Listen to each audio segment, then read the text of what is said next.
Run, Mija, run. What's going on? What's going on?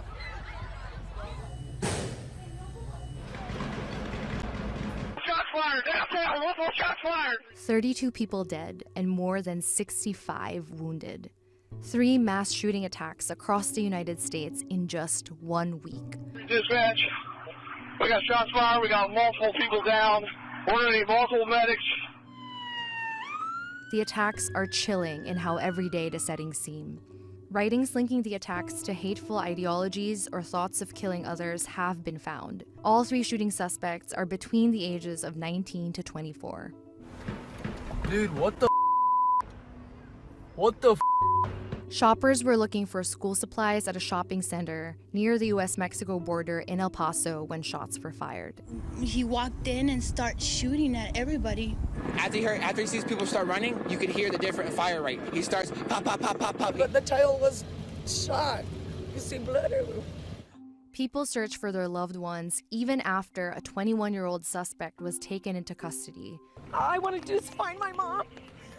Somebody needs to tell me where she is. I want to know if she's dead or alive or if she's still in Walmart. We are treating it as a domestic terrorism case.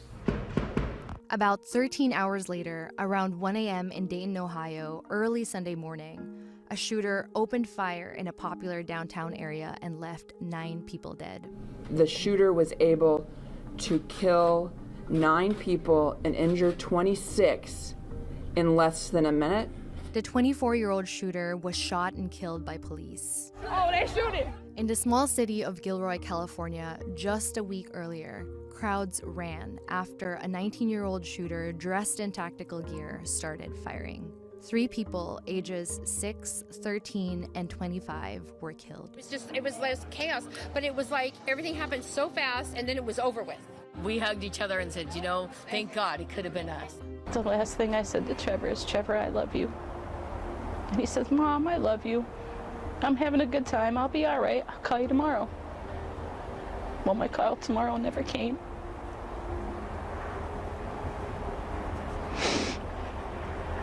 That call for me was getting on the plane to come here, to bring him home, to bury him.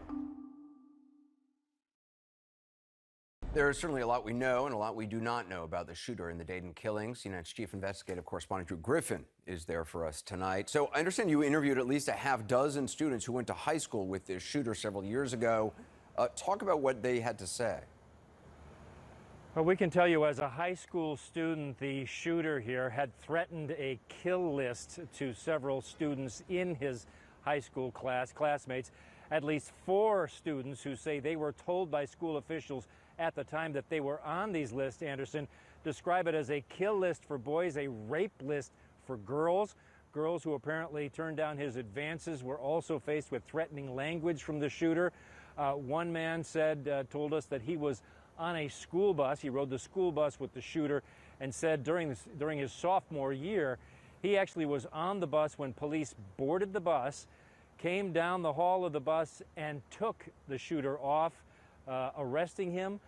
He disappeared for about a year and eventually did come back to school, but it was during that time when this talk about these kill lists came forward. So students described him as being very threatening. At one point, one girl said he liked to point his fingers at people and pretend to shoot them. This, again, is when he was in his sophomore year. And he did eventually go back to high school and graduate in 2013, Anderson. And you said he came back a changed guy? In what way? According to the students, he came back and seemed to be changed. He was active in the band. He played the baritone. He was in several school plays. In fact, I looked at his yearbook. He was prominently featured in role playing, in acting. And although he did like to listen to very strong, heavy metal music, he didn't seem to be bothering anybody. School officials told us this afternoon that he did graduate. Because it was 6 years ago, they did not have any records to share with us concerning this hit list or kill list. But he did appear to be a changed person after he was taken out of school his sophomore year. So after that incident in high school with the police in his dress, was he on law enforcement's radar? You know, as far as we know at this point, no. The Dayton police chief in his news conference says he was not on their radar, certainly. We will, of course, be doing a lot more digging to see what kind of, police interaction they had maybe during his high school years, if there was any more on this record in high school that he might have been having some propensity to violence. A lot more records that we need to check, and I think also, quite frankly, a lot more records that investigators need to check to determine exactly what kind of track record did this shooter have all along, which, let's face it, it may have been some kind of a warning like we've seen in so many other cases, Andy. Before we get started, I want to first convey my deepest condolences to the people of Dayton, Ohio, and El Paso, Texas, and most certainly the citizens of this city who've been affected by just a tragic level of violence within a society that's become immune to these types of shootings. So I'm going to stop myself from becoming political here, but you have to stop and ask yourself, what more will it take before we get a handle on what's going on, not just in Chicago, but across the country? From police departments to the court systems, to prosecutors, to legislators. We have to come together and figure out a common sense solutions to these problems, because clearly too many of our citizens are being shot and killed.